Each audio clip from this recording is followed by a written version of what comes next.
Hi everyone, నేను మీ Shravani Reddy vlogs. ఈరోజు మాకు ఎంతో ఇష్టమైన దొండకాయ ఫ్రై మా నాన్నమ్మ ఎలా చేస్తుందో మీకైతే చూపించబోతున్నానండి. ప్రాసెస్ అయితే చాలా అంటే చాలా సింపుల్ అనమాట. ముందుగా బాండీలో కొంచెం ఆయిల్ వేసుకొని అందులో కొన్ని ఎండుమిరగాయలు, అలాగే కరివేపాకు, ఆవాలు, జీలకర్ర అన్నీ వేసి బాగా వేయించుకున్న తర్వాత ముందుగా కోసుకున్న దొండకాయ ముక్కల్ని అయితే వేస్తుందన్నమాట. దొండకాయ ముక్కల్ని వేసి అవి బాగా మగ్గిన తరువాత మాత్రమే మా నాన్నమ్మ ఆనియన్స్ అయితే వేస్తుంది. ముందైతే వేయదండి. ముందు వేస్తే అవి మాడిపోతాయని చెప్తుంది. ఇంకా అందులోనే కొన్ని వెల్లుల్లి రెబ్బలు, అలాగే ఉప్పు, పసుపు అన్నీ వేసి బాగా వేగనిస్తుందన్నమాట.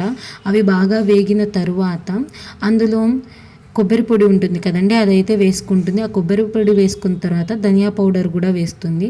అవి రెండు వేసిన తర్వాత బాగా మగ్గనిస్తుంది అనమాట. బాగా మగ్గనిచ్చి వేయించుకున్న తర్వాత లాస్ట్లో దాని టేస్ట్ ఉంటుంది కదా, ఆ టేస్ట్ చూసిన తర్వాత కారం అయితే వేసేసుకొని ఒక 1 minute ఉంచి దించేసుకుంటుంది అనమాట.